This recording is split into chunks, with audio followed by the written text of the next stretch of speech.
is underway. Stamps his authority once again. My word, this could go wrong. On the brakes, goodness me, what a launch. Look at that. It just all comes down to this.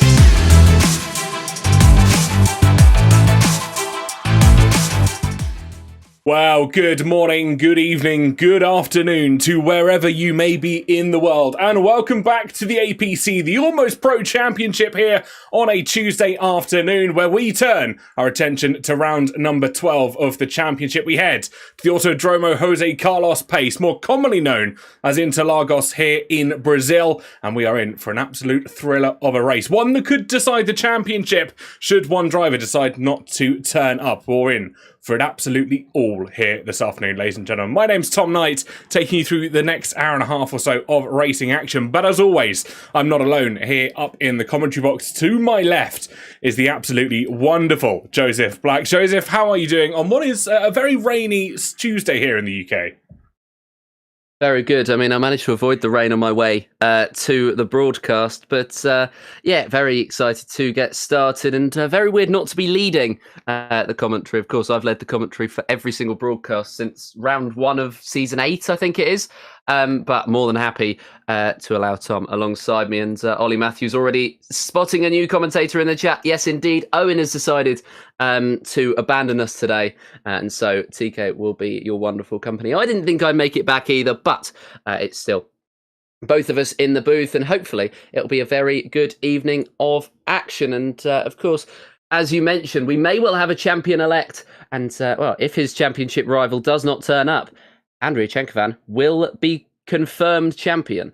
That he certainly will. And of course, we love a good championship fight. I think that's something that is well known across the league racing community. But also, sometimes when it comes down to these crunch moments in a championship and one driver doesn't turn up, it doesn't take it out of the championship. Let's put it that way. It will still be a championship win. But it can be somewhat deflating to win it essentially without trying on a final round. And especially as we head to Brazil, that has won or shall we say, crowned so many champions in real life in seasons gone past. You think back to the likes of 2007, 2008, when we had Massa and Hamilton fighting for victories, and then infamous is that clock going slow moment. So we could be in for a fantastic race should the 2 championship contenders turn up. But as you said, if just the one does, it will be going the way of the Scuderia Ferrari driver of Cenki. We're about to load into the session though, Joseph. But before we do that, shall we have a quick check of how the standings do line up? We'll start with the drivers, if you want to take us through them.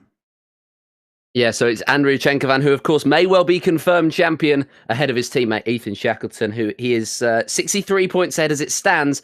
And if Shackleton does not turn up in qualifying like he's not planning to, then we'll be getting our brand new champion. It'll be our first 3-time champion in the Almost Pro Championship history. 3rd place, Paul Garung.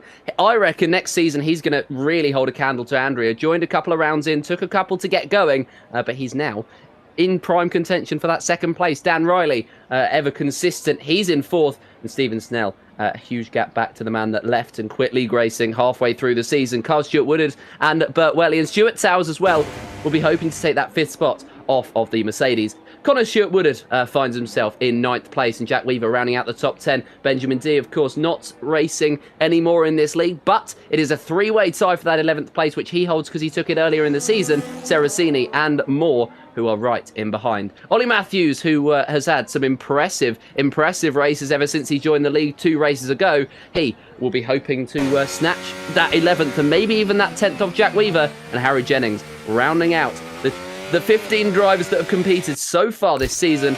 And, well, he's got 4 points and he'll be hoping to add to his tally today. But not every driver will be picking up points. You've got a decent number, 12 drivers in the lobby today. We certainly do indeed, and of course it's not just the driver standings that we have on offer here this afternoon, as I completely clicked the wrong thing there, so apologies folks at home, but we can see the team's championships that Ferrari were deemed to have won the championship last time out. Ferrari winning it with 383 points to their name, a staggering, or nearly 170 points clear, 165 to be precise, clear of the Mercedes-AMG partnership of Daniel Riley and Stephen Snell, and Aston Martin rounding out in 3rd. So there's still a championship going on for those 2nd and 3rd places. Of course, Racing Bulls looking to make some good opportunities after losing 3rd place last time out, with McLaren in 5th, Williams in 6th, And of course, Kick Sauber in 7th place at the moment. No teams, or should I say no drivers, representing the Red Bulls, the Alpines and the Haas outfits. But we will switch back over to get racing, or at least qualifying, here in Interlagos. Yeah, we certainly will. It'll be a good qualifying session. I think there's a number of drivers who could find their way to the top. We've seen, I think qualifying has been the most surprising part of this season. The races tend to go the way of Andrija Cenkovcan. All but 3 have gone his way, and one of those he didn't even race. And all the other ones have been up in the air. It could be anybody taking the victory. Here in Interlagos, I think it'll be a similar situation where it really can throw up anything. And qualifying, as I mentioned just a moment ago, it can really just it can throw up a shock. We've seen Dan Riley fight for several several pole positions, which is a sensational stat, because we know that he isn't necessarily the quickest driver out on the circuit, and we know that last year he was fighting with Carl Stewart-Woodard. He gets on with F125 a lot better, and he's coming around the final couple of corners. Ollie Matthews up to the top, 108.4. What can Dan Riley do in comparison? 108.1. He ekes out 3/10 on the Aston Martin. Yeah, purple second sector there for Dan Riley. Ollie Matthews taking the final third sector with a 16 flat with 1 millisecond, just ticking over that 16-second mark. I tell you what, it's it was the V-Carb in 8th place of Berg that had the purple first sector, but unfortunately something seemed to go awry in that second, so they had to abandon the lap, dive back in towards the pits and get themselves prepped and ready to go again, as the first of our McLaren cars comes across the line to set a benchmark of a 108.910, with Stewart just behind them on a 110.166, and that Williams will try and hopefully improve as they go on. Yeah, I think it might have been an installation lap there from Stuart Towers as he tries to get himself underway. We see that sometimes the two Williams fill up the car nice and full and just go for a few laps just to start off their qualifying session. Kyle Stewart-Woodard goes in with a 109.212, 3/10, almost exactly 3/10 in fact, off of his teammate and brother Connor in 3rd place. And Luca Seracini splits the two drivers. And Luca, he decided to personally DM me rather than going through the driver updates forms to tell me that he's feeling good about this race. And, well, he's struggled so far this season trying to adjust to no assists. He's very quick with them, but he makes a lot of mistakes. That is a very quick lap. Paul Garung, 107.781, and our champion-elect can only muster 4th, a whole second off of Paul. So that's an unbelievable lap for the Aston Martin to kick off his proceedings. Well, speaking of kicks, let's have a look at how they're running around the circuit as well. We got the first one coming through the final corner, pretty much flat out all the way down from Perejura up towards the line. What are they going to be able to come as they come across the line? 5.76 as they split the timing beam. The second of the Sabbath, of course, invalidating their first run, so they won't be able to put a time on the board, and they will have to go at least one more time. With just under 13 minutes left on the clock here, Joseph. They're not necessarily under time pressure yet, but I have a feeling they will start to, well, feel the pressure more and more. Should we see another invalidated lap within the next few runs? Yeah, certainly it will be, and I think there's going to be 3 more runs in this qualifying session, and well, Paul Garung certainly leads the first one. Harry Jennings invalidated on that first run, but again, I think it was an installation lap, just like his teammate, although Stewart did come into the pits after his 110.1, so there's something wrong there for the Williams that he's going to hope to sort out. Harry Jennings will be hoping to be challenging with Kyle for that 8th spot. I think 7th might be out of his reach, but you never say never, especially not with the Williams drivers. They can throw up something different sometimes, I think it's fair to say. And, well, Stuart Towers has challenged for podiums, maybe when he hasn't necessarily had the pace to this season. The two-time champion returning to try and snatch his crown back hasn't quite taken the opportunities that he's been offered, but sometimes when he is offered, he grabs it with both hands and he exceeds expectations. Mr. Tado, Harry Jennings around the final corner. It's a 53.3 in the first 2 sectors, and now using all of the ERS as he comes down to the start-finish line and opens up the DRS. What is it going to be for Mr. Tado? It's going to be a 109.846. He finds himself 6/10 off of Carl Stewart-Woodard, but 3/10 ahead of his teammate. It was interesting. I was watching the lines of Jennings there, especially through that second sector as he made his way up towards turn 6. You know, as you head down the retropost, the double left-hander, and up towards the twisty section in the middle, as most people like to try and call it. And it's really interesting the lines he was taking. I don't know if he'll repeat this on his in-lap that you're watching, but we'll continue to watch on board. He takes a very narrow line in towards this right-hander. He's actually taking a better line on his in-lap. I say that as he does invalidate his run. But it was really bizarre to see how they wanted to try and take the corners. They were not necessarily hitting the apexes that you traditionally expect them to on this circuit. So there is a lot of time left in the Williams. Certainly is, and he'll be hoping to extract it throughout the final few runs in this qualifying. By the way, in the meantime, Andrija Cenkovcan's found his way up to the front row. He's found his pace for this evening, 108.057, and he goes up to within 0.3 now of Paul Garung, but that lap time still reigns supreme for the Aston Martin at the very top of this field. Haven't seen as much qualifying pace, I think, as some of these drivers are capable of. Ollie Matthews being one. He's down in 4th place, 0.6 off of the pole man, but we know he can be very quick on one lap pace. Bert Welly is another driver. I mean, he's taken a race win this year. It's not out of the question that he could get another one here, but he needs to get a good qualifying lap underway. What can he do out of the second sector? It's not enough. He's down, and I think he's gone for a double lap run where maybe he's messed something up in that the first couple of sectors, and he's going to go again. Yeah, he was actually down on his first sector alone by about 2.5 seconds. So I think from what it looked like, either an in-lap or what was attempting to be an installation lap, and then at the end was about 3 seconds off pace in the second sector. So a lot of time if they were trying to prepare themselves for one final run, but the battery was sat somewhere around half charge and quarter charge. They're not entirely sure what happened for themselves. We are approaching that kind of halfway mark of qualifying. Lots of opportunities for drivers still to put in a time that tops the timing sheet, but at the moment a 107.7 by the Aston Martin is absolutely a thrilling lap for them. Certainly is, and it's giving him a little bit of a buffer, I think, because nobody can beat it in their second runs, as Dan Riley is going to hope to, and he's improved by 0.065 in the first sector. What can he do in the second? If he can improve the same in the second and the third, then he'll be challenging with Cenkovcan, but he needs to extract more time out of his lap if he wants Paul Garung's time. And, well, I believe that might be Brian Moore ahead of him on a lap as well. But Dan Riley is typically quicker than Brian in qualifying.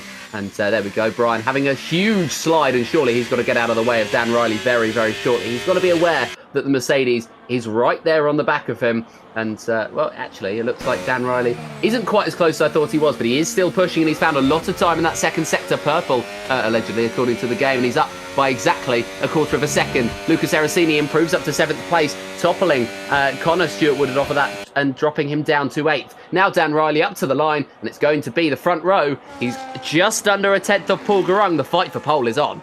It absolutely is. Close times in that top two. 98 thousandths of a second to be absolutely precise between the Aston Martin and the Mercedes. Of course, both of them powered by the same engine, both using that Mercedes powertrain inside the internal combustions of those cars. Ollie Behrman? Got the two slightly confused there. Ollie Matthews, of course, also running that Mercedes power unit inside of his Aston Martin, so we'll be looking to try and equal out his teammate and best Daniel Riley at the top of the standings with just over 7.5 minutes left of track action remaining, or at least time for our drivers to put in the fastest lap times that they can begin. Of course, if you are already on a lap and you're new to the sport, if you're already on a lap here in qualifying, when that time hits 0, you do get to finish it. This is not mastermind rules where the buzzer goes and you have to immediately stop. No, you certainly don't. And I was actually at an event earlier where I was on the last lap, and because I'd been punted off, I was so far behind, and they actually stopped the race while I was still trying to complete my last lap. They sent us back to the lobby. I was very offended by that one.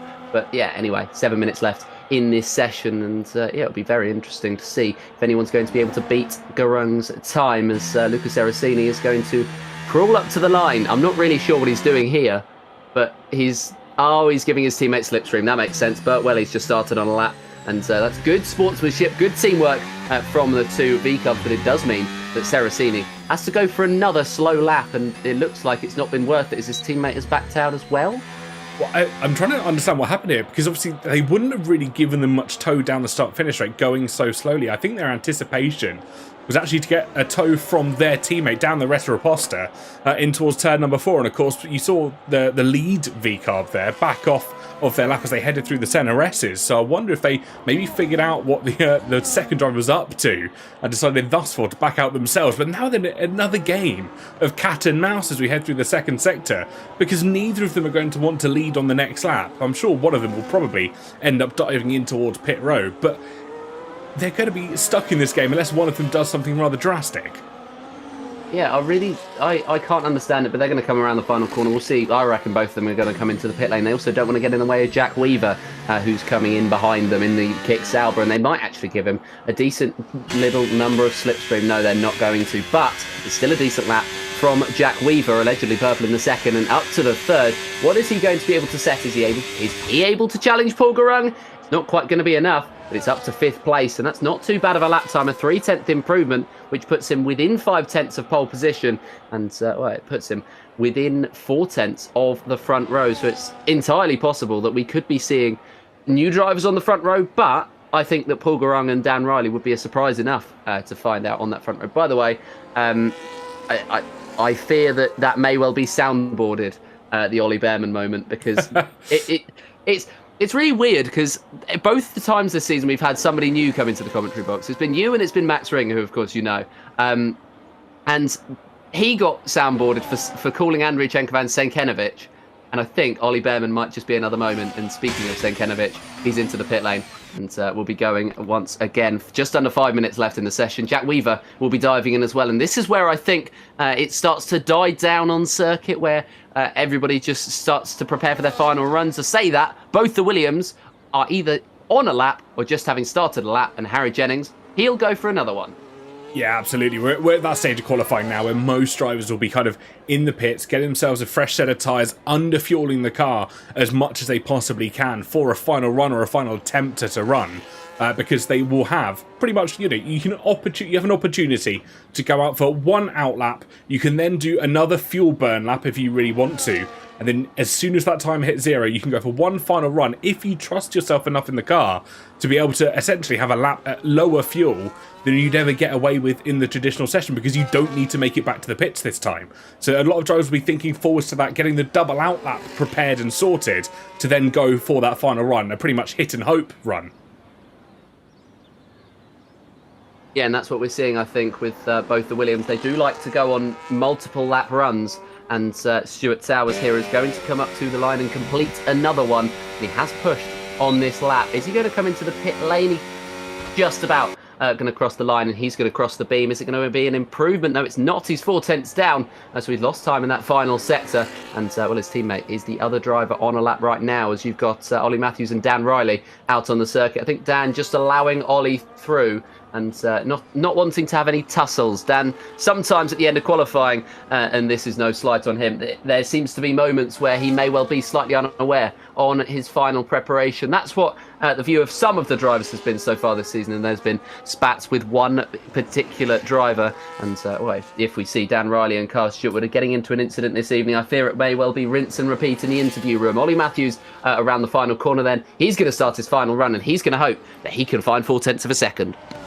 Again, I'm just going to bring up this point that I mentioned earlier about the lines that some of the drivers are taking, especially with the most recent, I believe it was the Williams coming across the line. They went incredibly wide, almost the right-hand side of the circuit, but traditionally when you follow the likes of the fastest laps you can do along here, the ideal line is to hug the inside of the left-hand side, pretty much cut across the pit entry as much as you possibly can, and pretty much keep two wheels off the circuit, hugging the pit wall, and it saves you so much time. And you saw they were 4/10 down on their personal best, but I think that would save them a good 10th and a half if they managed to make that line up. So there's a lot to be done in terms of line here. It's not necessarily just how quick are you going, it's following some of the lines that you've got to instinctively follow. Certainly is, and that's the benefit of the racing line, which some of these drivers do use. I'm not sure whether Harry does, but I know that some of these drivers are using varying levels of assists. I remember the last time I watched Dan Riley, he was using traction control and ABS and racing line as well to try and make himself faster, which of course it can work for some people. And well, for in particular Lucas Seracini, he's made the attempt to actually avoid anything like that. as well. We mentioned about going for that slower lap first. Ollie Matthews has done just exactly that. He's prepared himself for a final run. Dan Riley looks like he's done exactly the same thing. So similar preparations for these two drivers, and well, there's 3/10 splitting the two. Everyone is on an outlap apart from the two McLarens who are just coming out onto the circuit on the extended Jose Carlos Pache pit lane, and they will make it around for a final run as the final runs for some drivers are getting underway, Ollie Matthews being the first one. Absolutely. Final times are going to be coming thick and fast in qualifying. Our driver's final time or final opportunity to set the fastest run. Purple sector in the game for Ollie Matthews. Not quite purple according to our telemetry, but they will have an improvement as they head in towards that second sector. The most technical on the circuit, in my opinion, if you exclude the center S's right at the start of a lap. But it's so critical to pick your braking points, pick your turning points correct as you make your way through this part of the circuit, because it can be so make or break. The McLaren just getting out of the way on the left-hand side. Good sportsmanship we're seeing for the Aston Martin of Ollie Matthews to try and continue his run down towards the final effective final corner on this circuit. It's straight line pretty much up towards the line now for the lean green racing machine here in Brazil. Again, purple sector showed by the game, but he's about 2/10 off according to our telemetry. Can Ollie Matthews, though, who's got about 4.5 to find, run up towards the line? Can he take it? It'll be P3 at best for this afternoon for the Aston Martin. Can Daniel Riley find anything? No, he's invalidated, as it will be the Aston Martin checking out of the session after finding the wall. Yeah, unfortunate there for Ollie Matthews, and that's going to be him out of this session, and Paul Garung won't be improving unless he's found insane amounts of time in this final run. Jack Weaver will also not be improving, and nor will Lucas Seracini, as you can see. That I believe that's a Williams on the inside line of the final corner. But now Cenkovcan, can he snatch pole position and with it the championship, as there's not going to be Ethan Shackleton hit today. He is going to take pole. It's going to be by, it's going to be 600ths of a second, so a comprehensive lead, I think, over Paul Garung in the end. And, anybody else able to improve? I know Burt Welly is currently on a lap. Carl Stewart Woodard coming around the final couple of corners, as is his teammate Connor, and it's going to be Connor first up to the line of the remaining drivers. He improved by 3/10. Kyle, then, is not improving. He's down by 0.18. And, it looks like that's going to be it for this qualifying session. That's going to be his left rear off, and that might get in the way of Burt Welly, actually. He's on the racing line, but Burt now is going to try and come across the line. That was, I believe, Dan Riley. Burt Welly's invalidated anyway. It doesn't matter. And, that was a fierce way for Carl Stewart Woodard to end off the qualifying session. It absolutely was an expensive repair bill as well for the mechanics back in the pit lane as they try and get themselves prepped and ready for the race, which will come your way in about 5 minutes time. But we'll run through your complete and total order for this afternoon, and it will be not only your championship leader but your championship victor that lines up on pole position here at Interlagos, just behind themselves, the Brit of 21 cloves of garlic, keeping all the vampires away here, Joseph. Certainly are. It's going to be Paul Garung who's going to be warding them off. He's about 2 weeks too late. Halloween, of course, fell on Thursday, just a couple of weeks ago. But yeah, Andrija Cenkovcan taking the pole position, and with it the championship. It was on Friday, actually. Cenkovcan taking the pole position and the championship away, and that is going to be the Croats' third championship victory. Paul Garung in second place, Dan Riley in third, Ollie Matthews in fourth. I'll run you through the order very quickly as we get to 10 seconds left. Jack Weaver, Lucas Aracini, Connor Stewart Woodard, Burt Welly, Stuart Sowers, Kyle Stewart Woodard, Brian Moore and Harry Jennings to round off the field. The 12-car grid that will be lining up here at the Autodromo Jose Carlos Pache. Wow, what a lineup we have got for yourselves this afternoon. We've got 12 cars about to take to a 50% race. We'll keep you updated as to the weather as it starts to roll in, because at the moment it looks like it's going to stay dry, and I think most of our drivers will be very thankful that no raindrops have started to fall, because as you know, here at Interlagos, when it rains it tends to pour. Certainly does. We might well get a rain session, and that will be benefiting one driver in particular. Dan Riley loves a rain session, and so he'll be hoping that the heavens are going to open here at the Autodromo Jose Carlos Apache, as we will switch over to race view very shortly when we get the opportunity to. And currently we're staring down the pit lane, and of course you're having a look at the title card of this race, and it's coming towards the end of season number 9 now here in APC, and Well, it's an emotional day. The championship's wrapped up. Andrija Cenkovcan has managed to take it, and he's managed to take pole position here today. And well, we will see what he's going to be capable of. Whether it's going to be a victory lap here around Brazil, and I'd imagine it's going to be a victory. Yeah, I wouldn't be surprised if we do see that. And of course, not only is it the Drivers' Championship for Ferrari, it's also the Constructors' Championship for Ferrari, which we alluded to earlier. Ethan Shackleton, who was in contention, in theory, for the Drivers' Championship. We had all the possible options for the wins to come your way. Unfortunately, Ethan's decided not to show up here this afternoon, so they're all in the bin. But you know what? I'm going to show them anyway, because I'm really proud. Well, I think the guys that run the league, of course, nothing to do with myself. I'm just here to hopefully put on a good show for you all. But the guys that make the graphics, I'm sure would appreciate them being shown, because technically they are still correct. Let's not forget, if Ethan does decide to magically turn up mid-race and somehow come back and win it, it's not necessarily a complete distinct impossibility, but it was needing to be 14 additional points. And of course, we got that on a little bit bigger scale, as we saw the two drivers, 223 points to Shackleton's 160. Otherwise, that title fight could have headed to Qatar next week out, and we are almost ready in the next couple of moments, Joseph, to go racing. We certainly will be. It'll be a very good race, I think, here around Brazil. But I do think Andrija Cenkovcan has enough to take the victory and then take the title home as a result. And he'll be very happy, I think, to see himself wrapped up. And hopefully next week, Kyle's graphic designers will be able to spell Andrea's name right on the championship winning graphic. But of course, we will wait and see. It was spelt right last year. We can reuse that one, I think. But yeah, we will see what he's going to be able to do. Of course, translating the ability that he's got over games isn't necessarily the easiest thing in the world, but Cenkovcan, he's just so quick, and he's on controller. So that's a lesson to some of you, including Owen, who's the regular co-commentator here. You can actually play the game on controller. It's not impossible. You can do it, and Andrija is teaching everybody a lesson. Absolutely can. I mean, I used to race back on controller from like 2011, I want to, not 2011, 2020, back when I was at university. I only got a wheel, I think, last year. So it is more than possible not only to race, but to win races as well. And for one, it's going to be a great race here this afternoon. Formation laps underway then, folks, with the Ferrari leading it, and of course the drivers 1 through 12 lining up over 6 rows of the grid. They make their way down the Retro-Reposta, making sure to get all the heat in the tyres that they possibly can think of. And of course Daniel Riley just starting in 3rd place, just behind our pole sitter, taking it a little bit slower than the 2 drivers in front of him.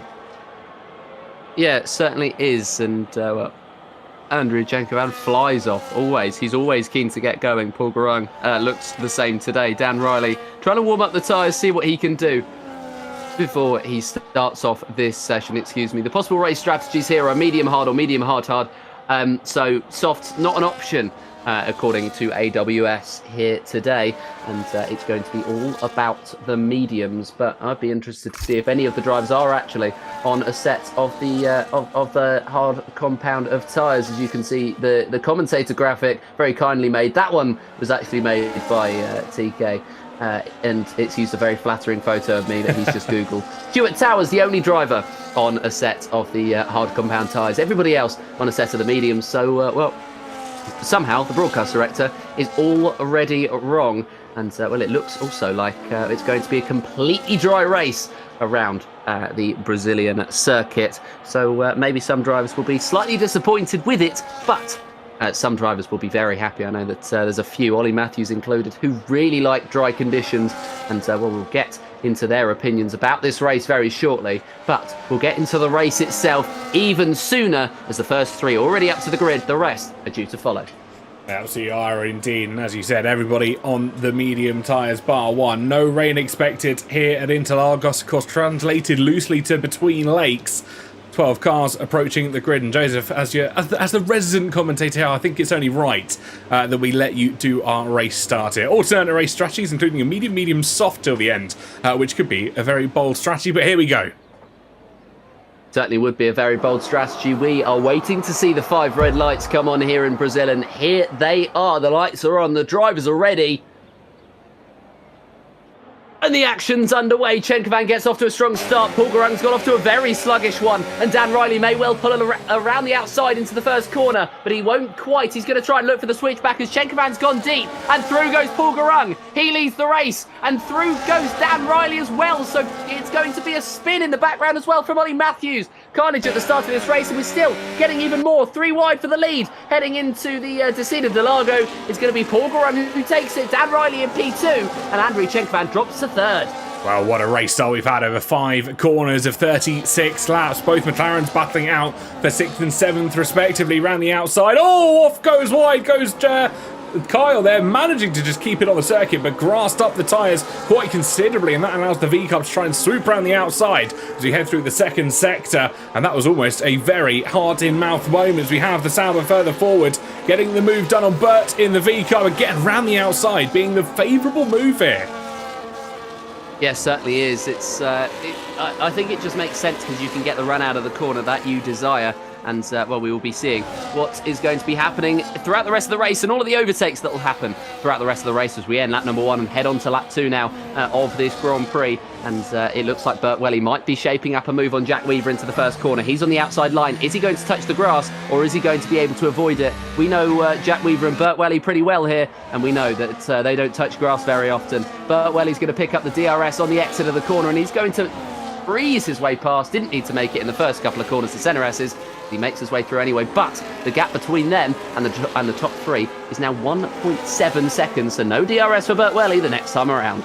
Yeah, the battling through the centre S's is so easy just to lose sight of the drivers in front of you, especially when they try to go for the double and the triple switchback almost. But now the McLaren really on the tails of the Sauber as we head through the second sector. Again, a favourite overtaking spot, especially the next couple of corners. The tight right-hander opens up an opportunity to send one down the inside. And of course, the final corner, or the final proper corner on this circuit, an equal opportunity to extend a car move on, well, a late move on the brakes, shall we say, as words started to fail me there. We've had something change to the lead of the race. It looks like the Aston Martin's taking a bit of a trip through the grass, dropped not 1 but 2 positions, and that could allow Burt back in DRS, depending whether they were close enough at the detection point. I don't think they were. Oh no, they were. The rear wing is open.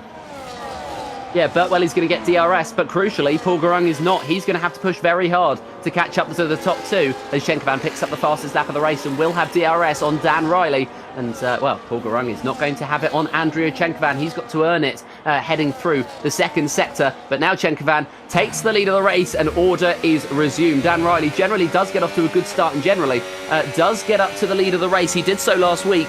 I believe it was last week at least, and then he ended up succumbing it and actually dropping a fair way down the field, so still an opportunity open for Paul Garung to make his way into the DRS, and exactly that he has done. 9/10 in behind the Mercedes, and well, lap number 3 already, and we're seeing swaps up and down this field. Crucially, 9th down to 12th do not have DRS, and it looks like that gap is increasing. That will be frustrating for Kyle Stewart-Woodard, who will feel as though he might just be a little bit too quick for this group today.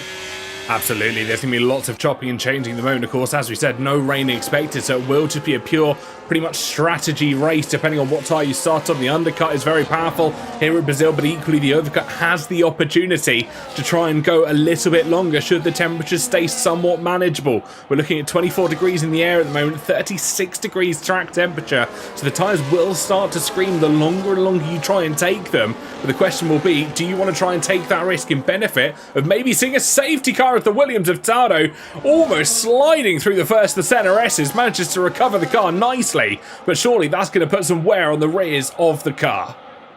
Yeah, Harry Jennings not quite having the best time at the moment. He and Brian Moore have had varying scraps across the course of the season as Lucas Erracini picks up a 3-second time penalty. He's already exceeded track limits 1 time too many, or 3 times too many, should I say. And he'll be hoping that he can make up for it as Cenkovan's already broken DRS on Dan Riley. And it looks like Paul Garung and Dan in a pack of their own now as Burt Welly has dropped DRS. But Jack Weaver will be hoping to fight back with Burt down the main straight. And he's only 1/10 behind. He might not even try to make the move down the straight. He might try to make it into the final corner. He hasn't quite, but they will be scrapping down to the first. They certainly will do indeed, and DRS will give that boost that the Sauber needs. We'll keep an eye on them as they run down towards the opening of the Senna S's just ahead, keeping an eye on the Aston Martin, who I don't think is going to be close enough on this occasion. The Sauber looks towards the outside line. There's 2 wide further back as the McLaren has to try and defend from the V-Carb, who swings it around the outside of the first of the Senna S's, gets the move done, and Ollie Matthews tries to come on through as well, but does as they come to the exit. Down the rest of the box they go, and I thought I saw damage on that Aston Martin. Front left end plate potentially missing for the Lean Green Machine. Yes, they have. They've got a little bit of damage they picked up in those opening 4 laps, and that's going to be hurting them through that second sector.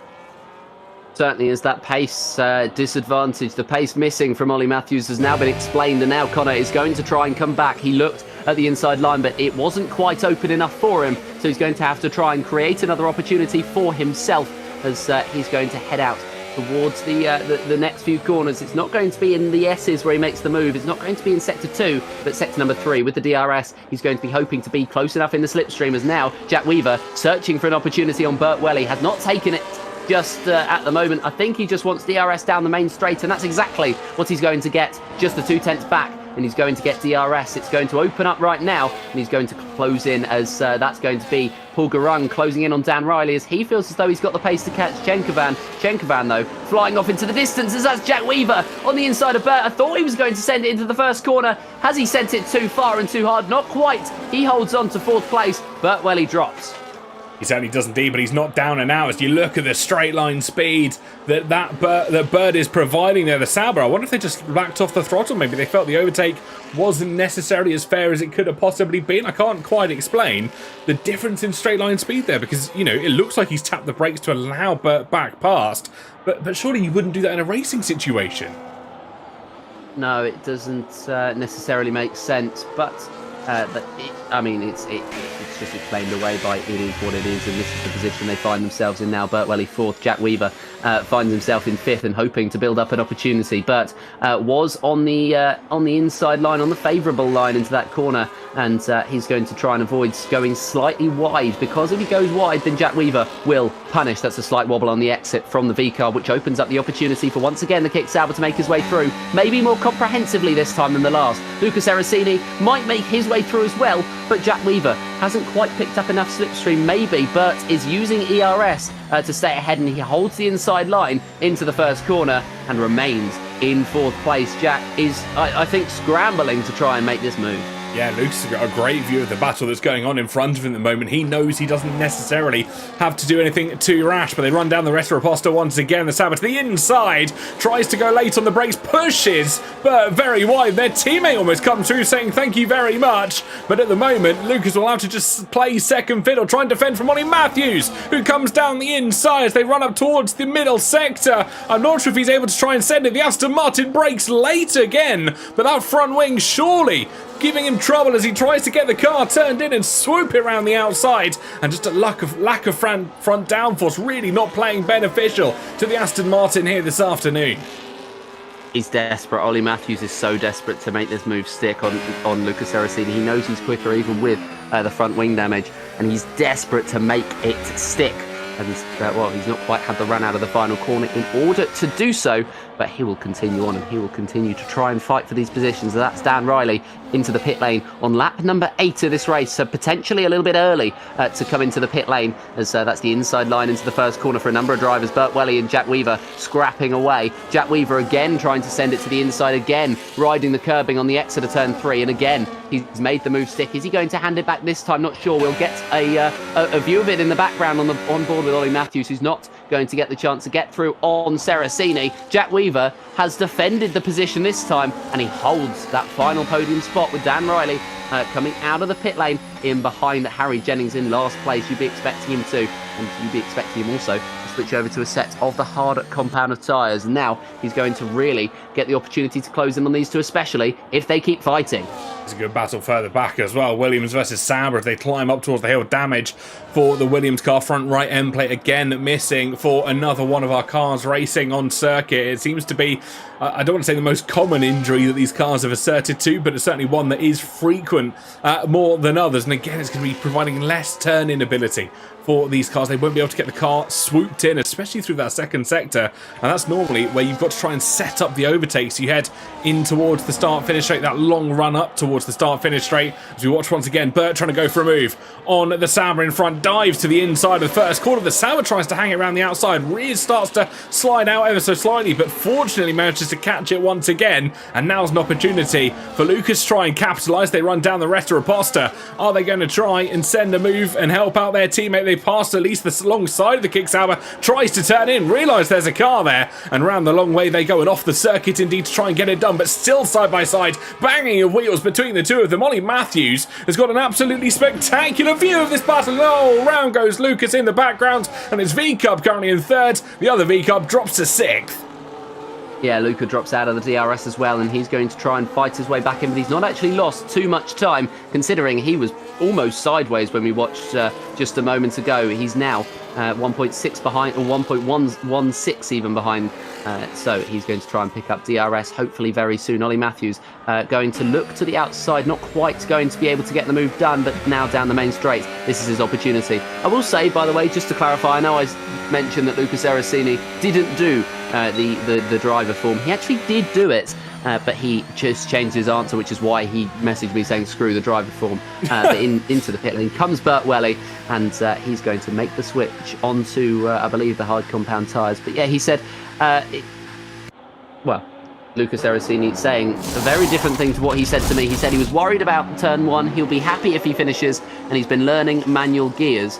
At the moment he's doing automatic, but he's learning the manual gears.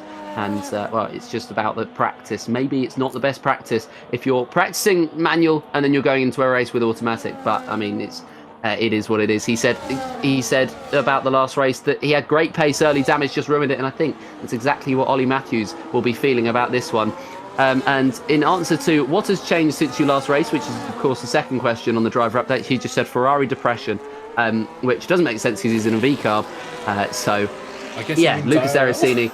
I mean, fair enough, to be fair. And he'll be hoping that he'll be getting a better result in Brazil than Ferrari did. Yeah, so definitely IRL reference there, obviously, after Leclerc and Hamilton both exiting out of Sunday's race due to, well, unforeseen circumstances, let's put it that way. And somehow Oscar Piastri getting a penalty for the likes. It's going to be the Sauber that dives into the pits this time around, which is going to release the V-Carb to try and chase down Ollie Matthews. But it's a 10-second penalty for speeding in the pit lane, and such an easy one to avoid here, Joseph, but one that I think will come back to haunt our driver at the end of this race. Certainly. Well, I think the difficulty with this pit lane is that there's a slight kink. There's like a little chicane to try and slow you down, and some drivers see that and kind of ignore the track line altogether because they want to gain as much time. And that's exactly, I think, what's happened for Jack Weaver just there. And now he finds himself at the bottom of the field, and he will be behind even Burt Welly. That's going to be Harry Jennings trying to get through on Brian Moore, and he does so in the end.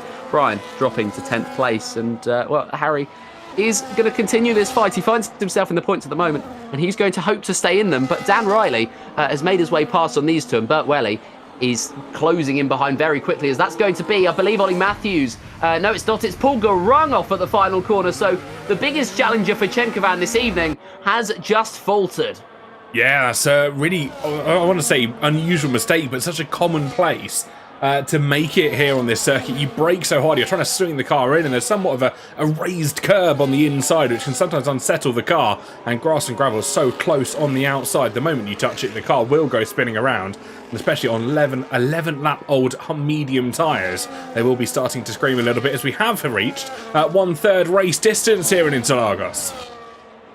We certainly have, and that means we've got 2/3 of the race still to go, and 2/3 of the strategy battle yet to play out. I think a lot of these drivers will be attempting two stops, as that's going to be very far off the circuit for Harry Jennings into the first corner, and that's allowed the two kick Saubers to make their way through. That was a mistake made by Harry.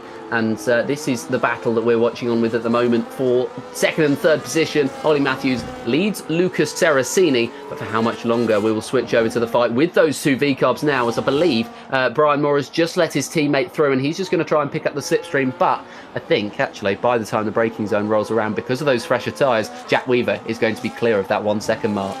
Absolutely, there's going to be a lot of close battling, I think, on the circuit. Of course, the top 7 still have to pit, of course. Well, as well, 11th and 12th were yet to pit.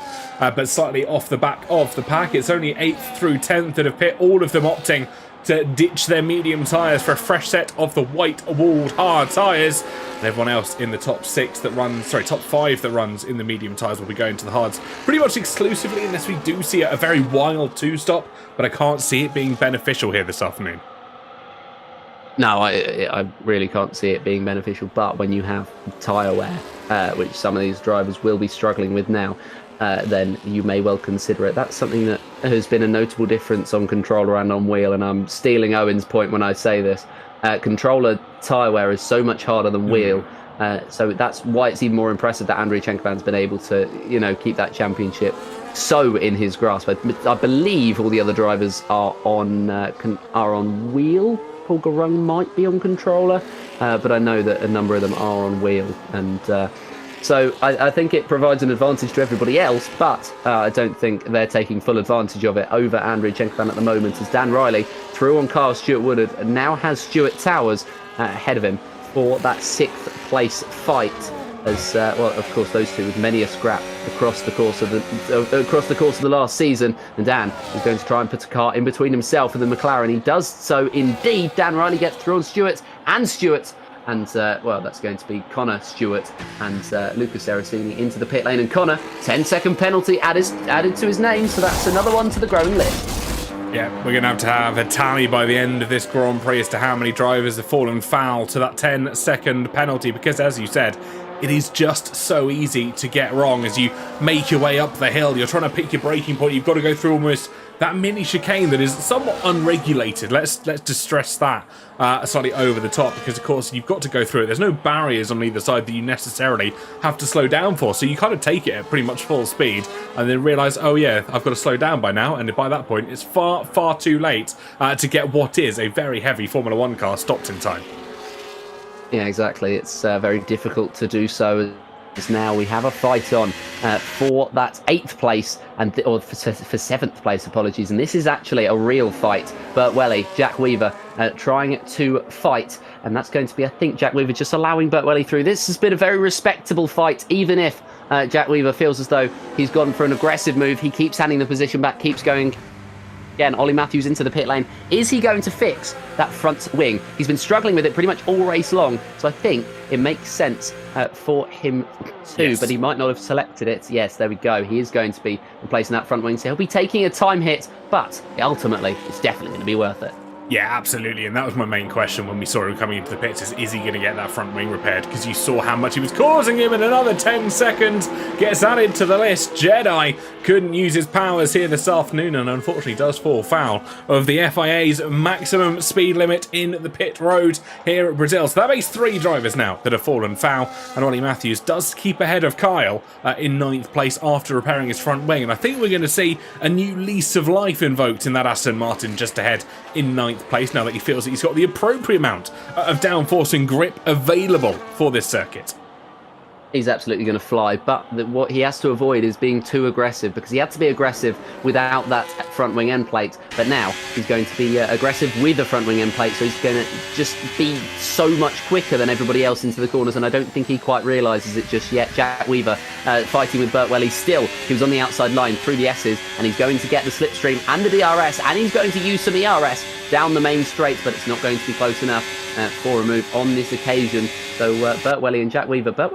Jack is moving his wheel like he's on mouse and keyboard. That's a late move from Jack. It's not going to work out. That's going to be contact between the two, both into the wall. And well, that was a case of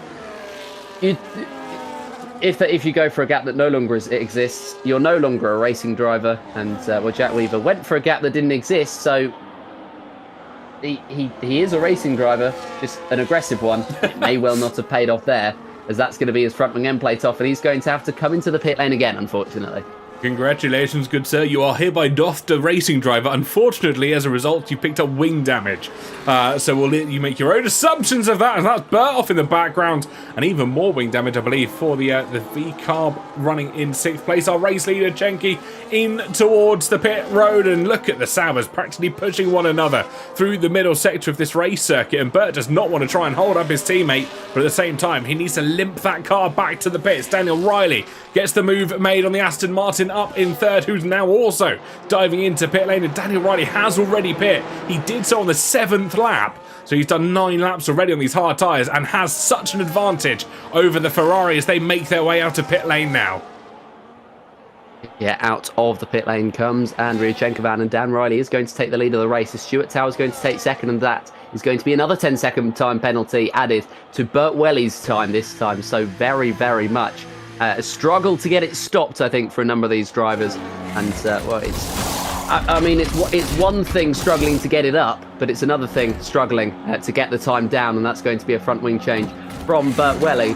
And he's going to be out of the pit lane with a brand spanking new V-carb, and he's going to be out, I believe, in... Is it going to be last place? We'll see how long that pit lane is, but either way, he's going to be out of the points. Harry Jennings around the final corner, or around the first corner even, but it is going to be Burt Welly, who's in that 11th place, and will set his sights on Brian Moore ahead.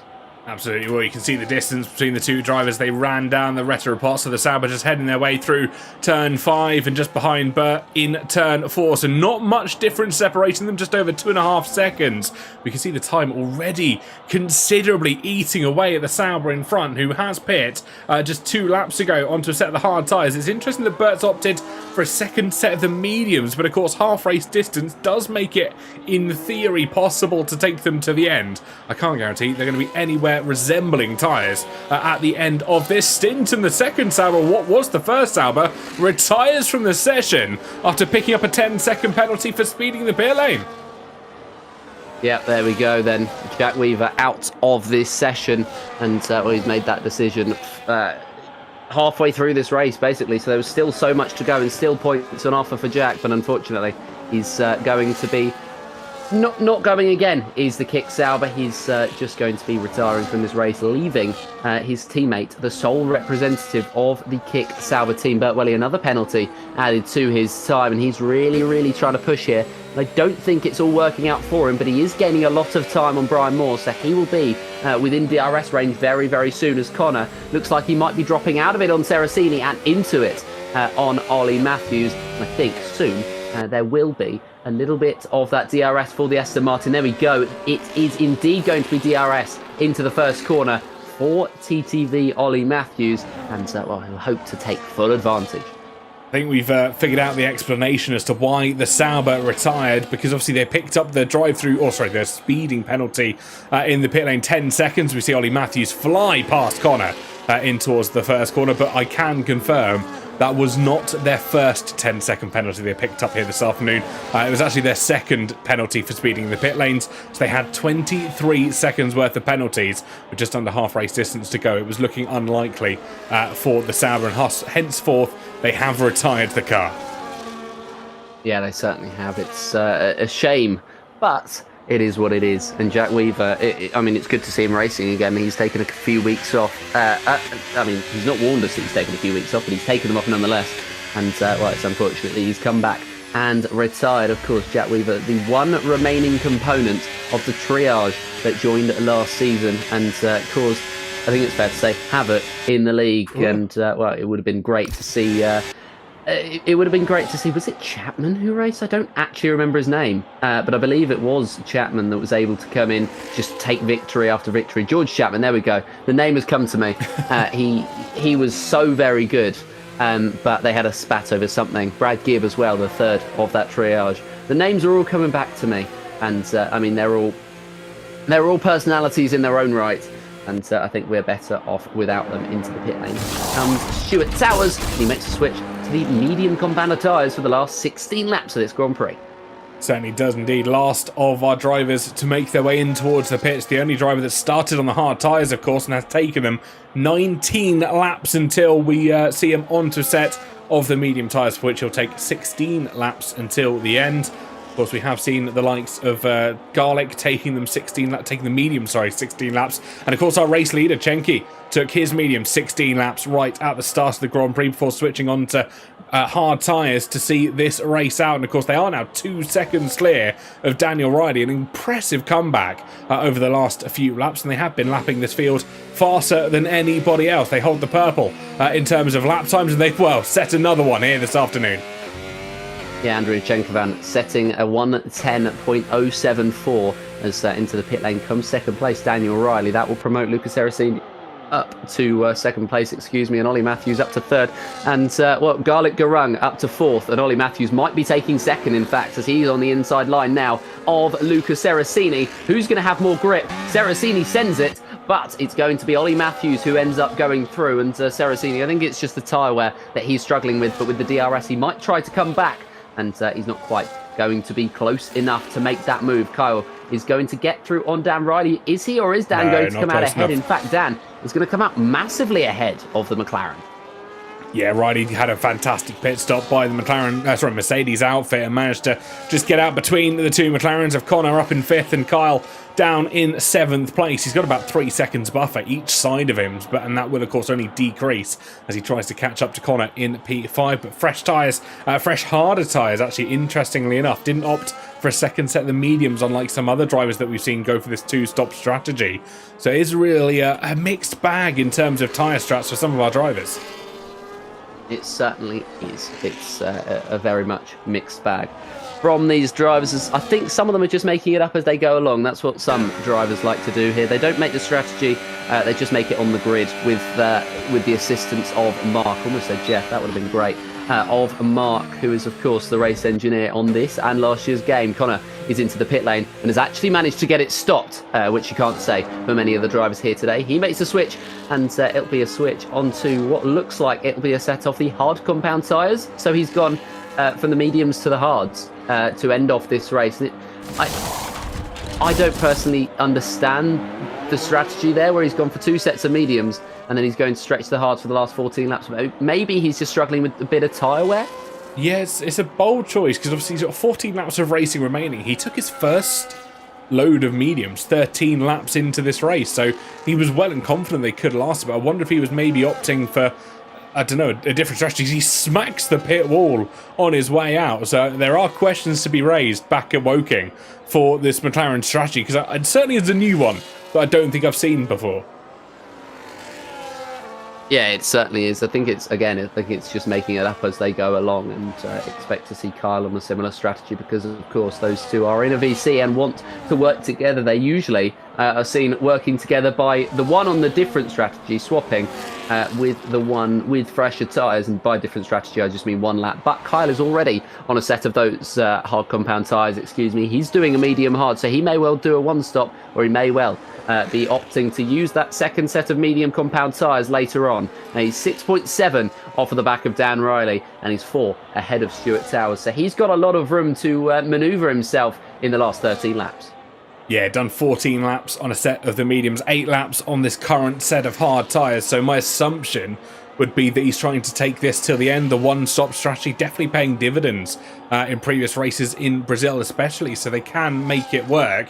You'll have to be somewhat kind on the tyres, but he is running in clean air. You can see how much Daniel Riley's dropped him after his earlier pit stop, as we have another penalty coming in for the driver in 11th place that now has 6 seconds worth of penalties to their name, slightly down the order. We have to remember as well, there's still 2 drivers with 10-second penalties to their name. That's going to be Bert and, of course, our IOM Jedi in the Sauber, down in 8th and 9th respectively. Both them sped in the pit lane during the course of this race, so they will face the consequences slightly later on. We jump forwards, though, to the battle between the 2 Aston Martins that is almost nullified at the moment. Neither of them want to try and make a move. They're somewhat working together in the closing stages of this race. I mean, it makes sense. They've got a gap of 2.3 seconds back to Lucas Ericini, and another gap of 2 seconds back to Dan Riley, and it's a perfect opportunity for them to do anything they can to try and catch Andrija Cenkovcan. It's a very high bar and a very difficult goal for them to achieve, but they are going to do their best in order to try and break that gap down, but I don't think their best will be enough. And now it's just a case of trying to break free from Dan Riley so they can pick up 2nd and 3rd. Because, of course, Lucas Ericini has that time penalty and is looking slower than Dan, who will want to make his way through on Ericini very soon. He's 1.7 behind. He was 3. He's gained 3 or 4 tenths since the start of this lap, and it's going to be up to at least half a second that he's gained on the V-carb ahead of him as they will cross the beam for the 25th time. But yeah, it's going to be a very interesting fight between the Aston Martins and the Mercedes to end off this race, because the Mercedes at the moment is quicker. Certainly is indeed. Last lap time looking around the 1:11.3, so almost lapping as one of the quickest cars on the circuit. The only driver that was indeed quicker is our race leader, Cenki, 1:11.2, but everybody else averaging around the 11.7s, the 11.9s, even creeping into the 1:12s. So somewhat a second quicker is Daniel Riley than most of our other cars out on the circuit. We do finally see a move made between the two Aston Martins as Ollie Matthews gives up second place in favour of his teammate, who swans on through as they made their way down the Retroposta with the help of DRS. And they will have the V-Carb for company slightly further back, 3.5 seconds. Still separating Lucas from Ollie Matthews. Daniel Riley, though, right on the gearbox of the V-Carb car that stands in front of him. He certainly is, and he's going to try and get through on Luca very, very soon. As soon as he possibly can, to be more specific. And I think it may well come as soon as the main straight. Dan Riley, 5/10 back. And if Luca gets a poor exit out of the final corner, then Dan can really close in and really take his opportunity. The DRS will be open about halfway down this straight, and it's going to be open right about now, and that's going to allow him to claim that position, I think. He's so much quicker down the straight. He pulls to the inside, he pulls ahead, nice and simply done, and now he's got 4 seconds to make up to catch up to Ollie Matthews.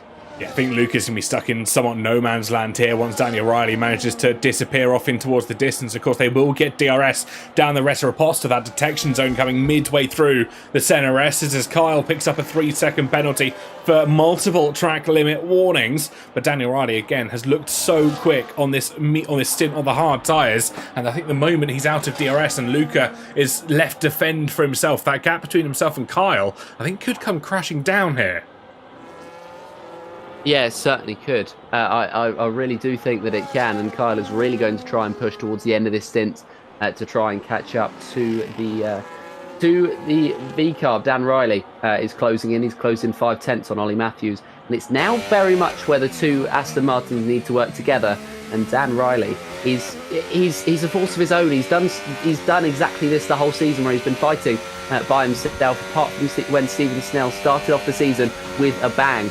And, well, he very much looked like the man to take it to Cenkovcan, but no such luck. He decided that the game deteriorated to a point where he couldn't continue anymore. And so Cenkovcan was left alone up at the top. And, well, going into the next season, Season X, as it may well be, or it's just season number 10 for you normies, Andrija Cenkovcan might have a challenger in Paul Gurung trying to fight him for that title. Gurung, 145 points is nothing to sniff at, especially because he started halfway through the season. Ollie Matthews as well. He's on 30 after 2 races. He was a reserve in the first one, and he actually decided to take over the seat full time in the second one. So a couple of drivers who I think can challenge Cenkovcan heading into the 10th season of APC.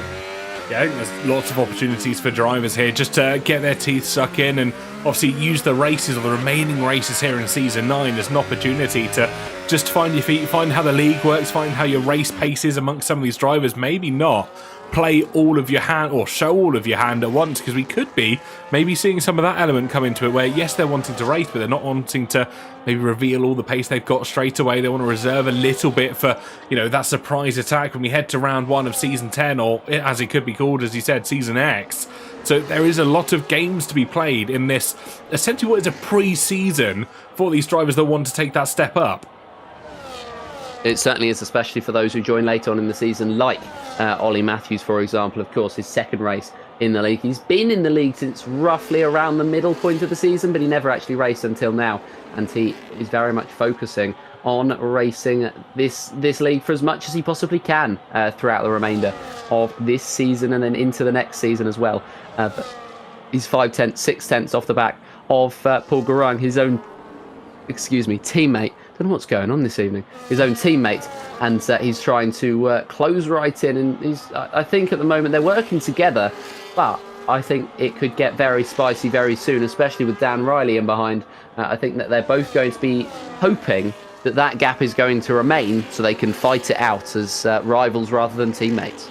Yeah, you're absolutely right. I think this is still the closest battle that we have on the entire circuit, as the Williams does peel in for what will be their second stop of the afternoon, opting for soft tyres. First time we've seen them here since qualifying then. and the first driver to opt onto them in 29 laps of racing. Are we going to see some undeniable pace come from the Williams garage? Maybe a fastest lap attempt coming out of the West Wing, but who is to say that we aren't going to see maybe a bit of a charge through and recover any of the lost time that they have left over?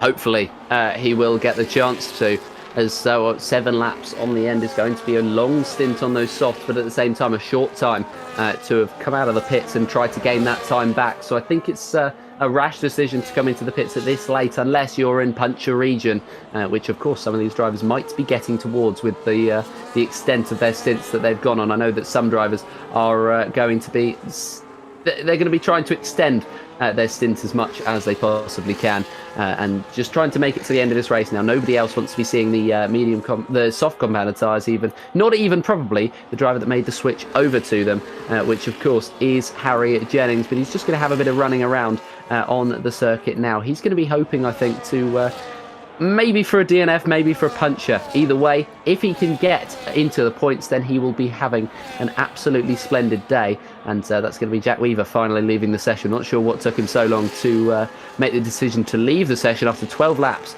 of just sitting there watching the race. But either way, I think it's because this race mostly is decided now. The only thing that's still up for grabs is the final couple of spots on that podium. You're absolutely right, and I think the question will be, will it be either or both of these Aston Martins? I think Dan Riley is certainly in contention to try and pull himself forward for one of the podium positions. Continues to be one of the fastest lapping cars on this circuit, about 7/10 quicker than both of the Aston Martins last time around. If you do some mental math, that's only about 4 laps until they are not only within striking distance, but pretty much past the Aston Martins, and we'll try and trot off into the distance by about 2.5 seconds as well. So lots of opportunities to try and get time made up. Burton towards the pits for Team VCAR. We'll keep an eye on what tyres they opt to go on to. Down in 10th place, they make their stop quite successfully, and a third pit stop for himself, opts for the soft tyres to take him to the end. Yeah, so not the only driver on those softs is Harry Jennings anymore. Bert Welly will be coming out of the pit lane. He's going to be ahead of Bert, but he might be into, he's going to be ahead of Harry Jennings even, he is Bert, but he might be starting to get into lapped region. He's already lapped by Cenkovcan, and he might be caught up by the 2 Aston Martins by the end of this race if he's not able to get the opportunity to try and really maximise the performance of those soft compound tyres. Dan Riley was closing in over the last few laps, but that progress has plateaued, and now it looks as though it's sort of about equal. 10 laps on the hards versus 16 laps on the hards, and it's about that 10-lap window where Dan Riley is seeing some problems. Absolutely is. He started to slow up a little bit, and it was actually 2.5 tenths slower than Ollie Matthews last time around the circuit.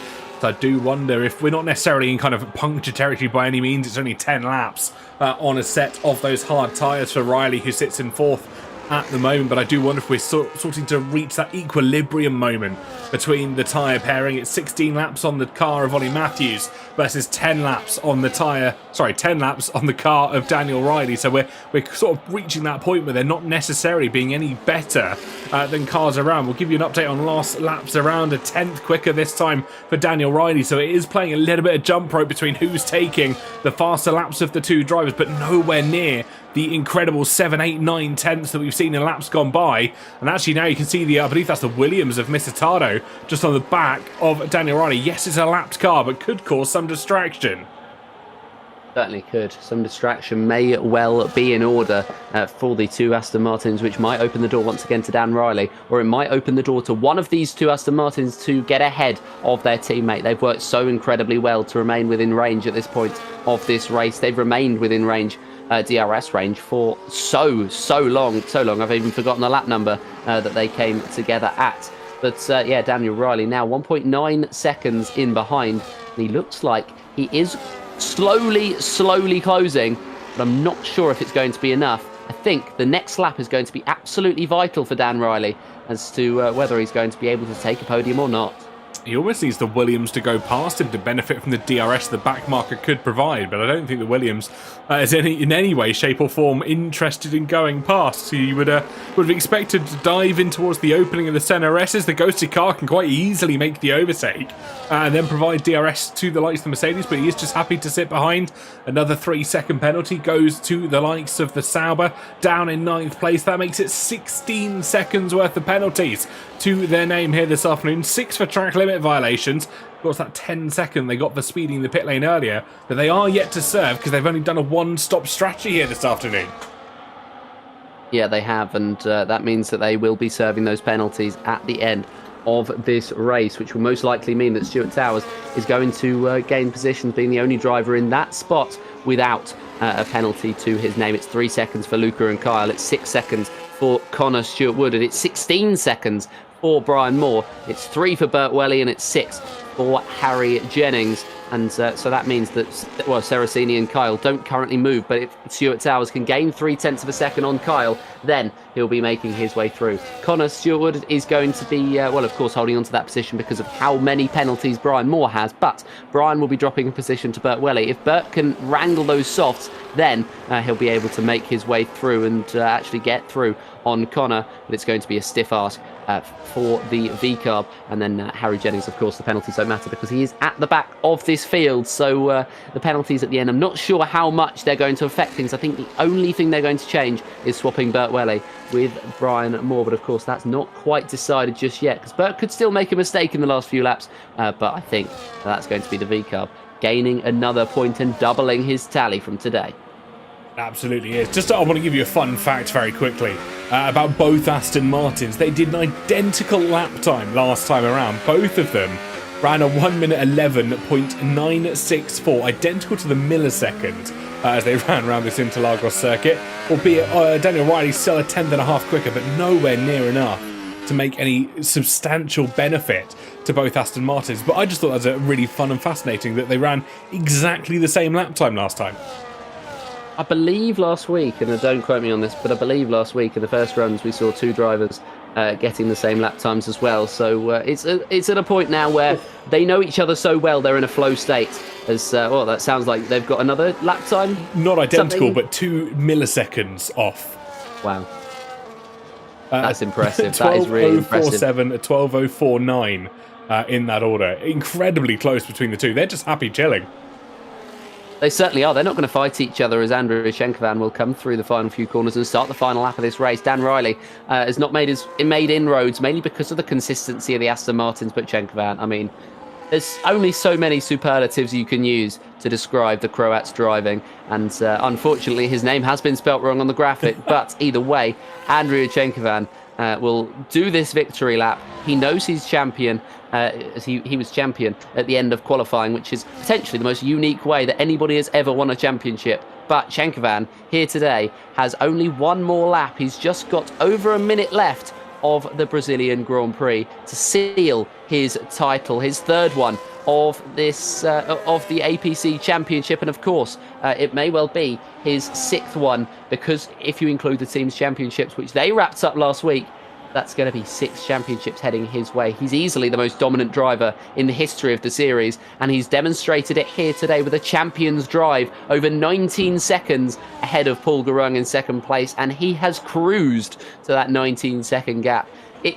I mean, at the start of every race, it always seems as though there's somebody who's going to be able to challenge Andrija Cenkovcan. The last couple of weeks, it's been Dan Riley who's taken the lead of the race, who's been able to get through on Andrija, who's not had the greatest of starts. That's his biggest weakness. But when that's your biggest weakness, and then you can overcome it so quickly by gaining out of the DRS after 3 laps, that is testament to the ability that the number 95 has got. He's got one more corner and he's got no more braking to go, and he is going to be able to confirm himself as the APC champion of season number 9. Andrija Cenkovcan, Eka Bowser, you deserve this one. And, well, coming across the line in 2nd and 3rd will be the 2 Aston Martins, but with such a huge gap behind. And Cenkovcan slowed, actually, into the final corner, but I mean, the gap's still 20 seconds about between themselves and Paul Garung, and Ollie Matthews picked up a 3-second time penalty, which is going to drop him off the podium and hand a very lucky one to the Mercedes of Dan Riley. Yeah, through the final corner, literally as they were coming through the exit, picked up the 3 seconds. It was really unfortunate. They were sat on their final warning for lap after lap after lap. And unfortunately came a cropper right on the final time of asking. And of course that 3 seconds drops them down off of the podium position. Dan Riley will be thanking his lucky stars. And I wonder how much pressure the Mercedes was maybe putting just in the mirror of the Aston Martins as they made their way through that final sector. Yes, I'm sure there was so much pressure, and Dan was able to get to within 0.8 of a second of Ollie Matthews, which is why he was able to breach it so very quickly. But that is the end of round number 12 of 14. The eve of the season is almost upon us, and what a excuse me again, what a shame it is to be coming to the end. But what a moment for Andrija Cenkovcan, a third title, officially the most successful driver in APC history, beating out Stuart Towers, who of course raced here today. And well, it's a very thoroughly deserved victory. The Ferrari team are enjoying it as they've enjoyed so many victories, so much success over the course of this season. And well, they would have had a 1-2 in the championship, and they still might get one if Paul Gurung and Ethan Shackleton are well, more specifically, if Ethan Shackleton is able to regain that second spot in the championship off of Paul Gurung, who has taken it this race with that P2. Race winner fastest lap to Andrija Cenkovcan. Driver of the day goes to Bert Welly. And, well, I mean, fair enough, he's gone up. But he's actually, weirdly enough, he's gone down. So I'm not quite sure why he's got driver of the day based on the game's algorithm. But either way, that is what it is. Cenkovcan takes the victory here in Brazil. It's second place for Paul Gurung. Third place, Dan Riley. Ollie Matthews in fourth. Luca Seracini takes a very well-earned fifth place, and he will be ecstatic. Sixth for Kyle Stewart-Woodard. Stuart Towers in seventh, and Connor Stewart-Woodard making it Stewart. Bert Welly in ninth, and Brian Moore rounding out the top 10 with Harry Jennings, our final finisher, and Jack Weaver, our only DNF. We're going to get the opportunity to speak to Brian Moore now about the way that his race has gone, and hopefully... I thought we caught you just before you started speaking again. We did this last week. We'll do it again. But yeah, welcome to the commentary box. Just sum up to me that Brazilian Grand Prix. It was okay. It could have gone better, but I had a feeling it was going to go worse. Brazil is one of my worst tracks, so to be in the points, I'm happy with. Yeah, I shouldn't have been in the points if Jack didn't retire, but to finish in the points, I'm happy with. Yeah, fair enough. And you end up getting that the points that you have deserved for that race. Of course, finishing is the most important part. You were locked in a tight battle before this race. There was 9 points between 10th and 14th.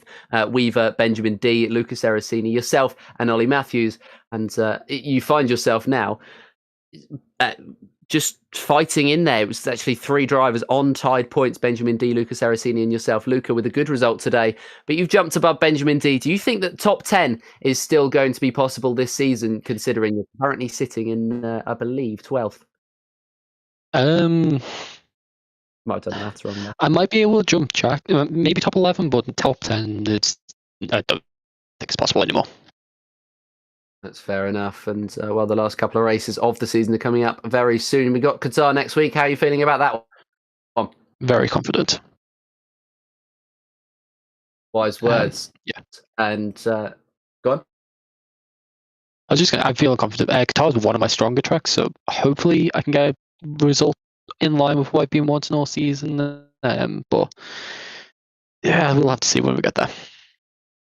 Hopefully so. Well, thank you very much for joining me today. And we'll drag in the next driver in as Brian Moore, hoping for P7 in the Qatar Grand Prix next time out. We're going to drag in this time Ollie Matthews. Of course, he and Dan Riley had, well, it was very close towards the end. Maybe a slight bottle right at the end of the race with going off of the track. But do you want to just sum up the Brazilian Grand Prix for yourself?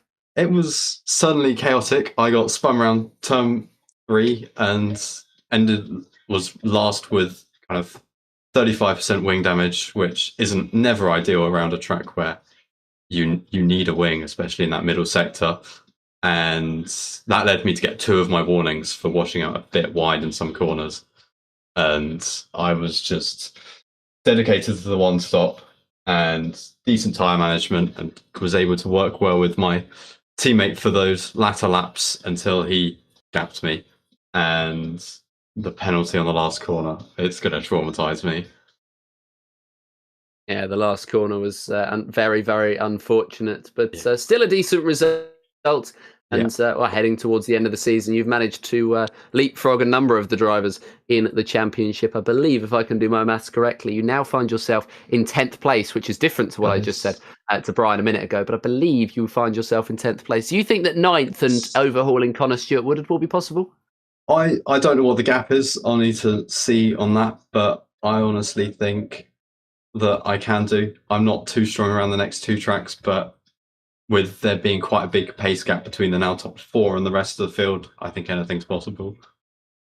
I can tell you it's a 13-point gap you're going to have to 2 races to overturn. 6.5 points per race. That's so doable. I might start sweating. My wheel might be on the verge of breaking, but I will get some sellotape on it or something. Yes, I saw the message in the chat earlier on. Was it some biscuits and a broken wheel? Yeah, I had some chips for dinner with some old Mackey's sauces that I ordered a couple of weeks ago. And and my wheel's got a chip in it. But hopefully the person that made that for me will be able to get that fixed soon. So, fair enough. Well, thank you very much for joining us today. And thank you very much. We'll see you next week. He should take that chip out of his wheel. If I'm being honest, I he think said there's should. a chip in it. It's maybe get some salsa to go with it. I think that would work quite nice. I think it might be stuck there because of the sauce. That might be the problem. It's solidified because it's a couple of weeks old. There we go. Anyway, that's kind of you don't get this on PSGL F1, do you? You don't. Weirdly enough, you get it on WRT1 because I'm also there. The next driver into the commentary box for today is that was somebody who's just gone missing. Don't remember who that was in the waiting booth. Either way, we're going to bring Dan Riley in, and a podium snatched away from the jaws of P4. How are you feeling about that race? First off, qualifying. I felt like we had really, really good qualifying. It was really, really nice that I was battling with the front of the field again. So, yeah, love to see that. And then at the start of a race, we were kind of just, me, Cenkovcan and Paul were just literally switching, first place between us. But Cenkovcan was just way too fast. So I obviously knew my race wasn't with him. So it was with Paul. And then he was just getting along with it as well. So I thought, I'll settle for P3. And then when I was doing my pit stop, I think he did a little bit of a spin. I don't know what happened to him. I saw he lost a lot of time. So I was like, P2 so on the cards here. But when I saw those 2 Astons, both DRS training, what Lando and Sainz did in 2023, I was completely raging. I'm not sure if the penalty will stand. Ollie says he was a bit unlucky and he'll try and get it removed. So right now it's P3. We'll have to wait and see if it's P4. But I think I'll be okay with both. To be fair, I mean I'll be a bit gutted, but I think it was a good race overall, actually. Yeah, certainly was from your perspective. And of course, the podium ended up being where you ended up. But you led the race in the last couple of rounds. I mean, if I remember correctly, at least one of them is one of your strongest tracks. Do you think that a race victory could be possible? What tracks are next? I believe it's Qatar and Abu Dhabi. It's hard to say. I don't think I'll be competitive in Qatar. Abu Dhabi, on the other hand, I'm not really known for my Abu Dhabi qualifying, but it's just my race pace. We kind of saw it in the United States when I was doing the hard compound tire stint. That was the stint I was doing last season in Abu Dhabi. So I'm really looking forward to that circuit. It's a circuit I enjoy. I would say it's one of my stronger ones. But we'll have to wait and see. We have to focus on Qatar next, which I think it's an okay track. I don't think I'll be good at it, but last season I did get a podium, so let's try and do the same this time. Yeah, certainly. Well, good luck for next week, and we will see you then. He wasn't going to say thank you there, was he? How rude. How dare he? The last driver. He always does. That's why I waited. No, but he didn't this week. Maybe he just doesn't like you. Maybe he wants Alan. That's fair. Anyway. I don't blame him. The last driver, I'm moving on. The last driver in the commentary box is going to be Kyle Stewart-Woodard, who hopefully isn't mid-conversation with Dan Riley. No, he's not. We didn't give him enough of an opportunity to start one. Kyle, what's your take on that race?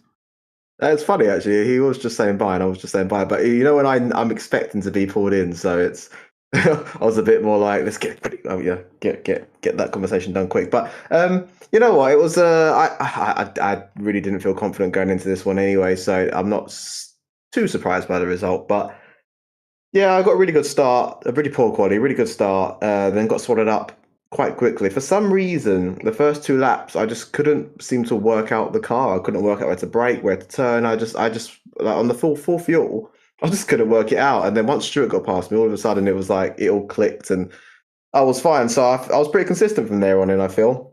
Those mediums fell off very quickly. They were horrible. They were just, they're all over the place. So yeah, well, look, I finished ahead of the people I'm fighting in the championship, Stuart, Connor. So I can't really complain. I'm quite happy with where I am. But yeah, it was a struggle. Although I felt really consistent. I can't speak anymore. I felt really consistent on the hards. I felt really good. I felt really comfortable. So I was happy. What is wrong with me today? What I'm looking for here. I was able to keep the gap to Stuart. There you go. And obviously I got that warning, that penalty, which was really annoying. It was my own fault, but it was like really silly. So yeah, I kept the gap. I did what I needed to do for my championship battle. Glad you weren't the one commentating today with that stuff. Oh, I tell you, I don't know what's going on today. But yeah, P5 and the championship looking very much still on. 2 rounds to go. You've pretty much answered it, but just do you reckon you've got it going into Qatar and Abu Dhabi? It's going to be difficult. Stuart, he's quick. I think he was much faster than me today. I just had enough consistency on the hards. I think the strategy helped me. I think having the hards towards the end really helped me out. They were 65% as I crossed the line. I did have to nurse them for the last 2 laps, but it looked like Stuart was doing the same. So I felt confident in doing that. So yeah, it's going to be very difficult, I think. Obviously, Stephen Snell is not here anymore, so that's nice and easy. Bert is a lot quicker than me, so I feel I am ahead of him, aren't I? Am I making that up? I need to really check that. I am ahead of Bert, yeah. So Bert will come past me, I think, at some point. He'll be the harder one to keep behind. Stuart, it's very possible, but I said that about Dan Riley last season, and I ended up obviously finishing ahead of him. So yeah, we'll see. But I think there's a chance. There's a chance definitely on Stuart. Be a lot harder on Bert, but I think my brother. I think I've got too big of a gap on him now. I think I've probably got that one sewn up in the teammate battle. Certainly looks like it. And I was actually talking earlier on about the fight for Connor Stewart-Woodard, but instead of the fight with you, I was talking about it with Ollie Matthews. So a change of fortunes for your brother. But yeah, thank you very much for joining us today. And that's going to round off the broadcast for race number 12. Just 2 more until the end of the season. And it's still an open book for anybody to stake their claim for victories because the championship has already been decided. Until next time, it is goodbye.